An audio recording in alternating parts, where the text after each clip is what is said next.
400 বছরের ইতিহাস, সাম্রাজ্য, বিদ্রোহ, লুণ্ঠন আর বিতর্ক এসব কিছুর ভার নিয়ে যে নামটি বিশ্ব রাজনীতির মানচিত্র প্রায় বদলে দিয়েছিল, সেই ইস্ট ইন্ডিয়া কোম্পানি এবার নাটকীয়ভাবে দ্বিতীয়বারের মতো বন্ধ হলো। একসময় যে প্রতিষ্ঠানের ছিল প্রায় 2.5 লাখ সৈন্য, যারা দখল করেছে রাজ্য, আদায় করেছে আকাশছোঁয়া কর, সেই প্রতিষ্ঠানটি এবার আর যুদ্ধ জাহাজ কিংবা ব্যক্তিগত সেনাবাহিনীর রূপে নয়, বরং লন্ডনের অভিজাত এলাকায় বিলাসী পণ্যের দোকান হিসেবেই শেষ অধ্যায় রচিত হলো।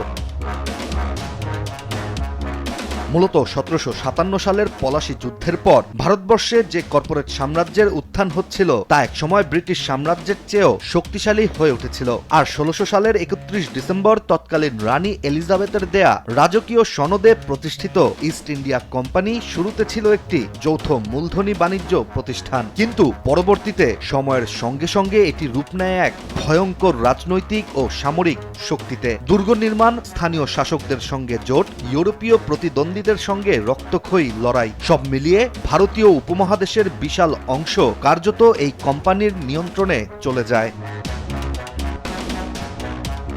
ভারতবর্ষের শুরুতে এসে শুধু একটি কারখানা স্থাপনের পর প্রতিষ্ঠানটি ধাপে ধাপে শুধু ব্যবসাই করেনি, বরং শাসন করেছে পুরো অঞ্চল। পলাশীর যুদ্ধের পর তারাই হয়ে ওঠে কর আদায়কারী, বিচারক, প্রশাসক। 19 শতকের শুরুতে তাদের ব্যক্তিগত সেনাবাহিনীর সদস্য সংখ্যা দাঁড়ায় প্রায় 2.5 লাখ, যা সে সময় ব্রিটেনের নিজস্ব সেনাবাহিনীর চেয়েও বড় ছিল। একমাত্র আরএফএল ক্লাস পাইপ নিশ্চিত করে প্রতি ইঞ্চিতে সঠিক থিকনেস ও সঠিক মাপ। পাইপের বস, না কিনলে লস। এরপর 1857 সালের সিপাহী বিদ্রোহের পর ব্রিটিশ সরকার সরাসরি ভারতের শাসনভার গ্রহণ করে, আর 1874 সালে ব্রিটিশ পার্লামেন্ট আনুষ্ঠানিকভাবে ইস্ট ইন্ডিয়া কোম্পানিটিকে বিলুপ্ত ঘোষণা করে। তখন ধারণা ছিল এই ঘোষণার মাধ্যমে ইতিহাসের এক অন্ধকার অধ্যায়ের ইতি টানা হয়েছিল, আর এই ঘোষণাই ছিল ইস্ট ইন্ডিয়া কোম্পানির প্রথম পতন।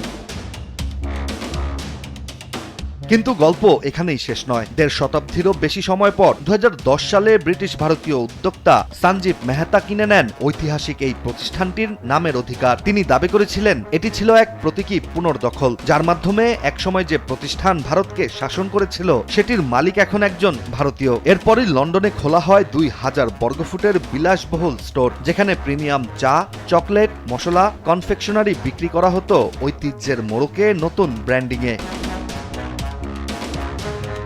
কিন্তু ইতিহাসের ভার হয়তো ব্যবসায়িক বাস্তবতার চেয়ে অনেক বেশি কঠোর। সাম্প্রতিক নথি অনুযায়ী ইস্ট ইন্ডিয়া কোম্পানি লিমিটেড ঋণে ডুবে গিয়ে স্বেচ্ছা লিকুইডেশনে চলে যায়। প্রায় 9,50,000 পাউন্ডের বেশি দেনা, যার মধ্যে 6 লাখ পাউন্ডেরও বেশি ব্রিটিশ ভার্জিন দ্বীপপুঞ্জের নিবন্ধিত মূল প্রতিষ্ঠানের কাছে, আর 1,63,000 পাউন্ড কর্মীদের পাওনা, যার ফলেই লন্ডনের চকচকে ইস্ট ইন্ডিয়া কোম্পানি নামের স্টোর এখন খালি ও ভাড়ার জন্য তালিকাভুক্ত।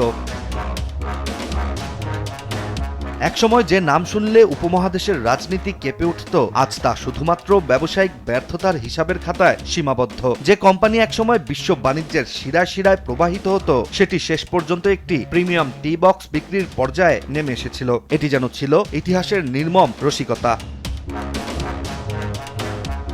400 বছরের পথ চলায় ইস্ট ইন্ডিয়া কোম্পানি সাম্রাজ্য থেকে নেমে আসে সুপারমার্কেটে, যার মাধ্যমেই শেষ হতে যাচ্ছে এক বিতর্কিত কিংবদন্তির সম্পূর্ণ অধ্যায়। ইশতিয়াক হোসেন, দেশ টিভি।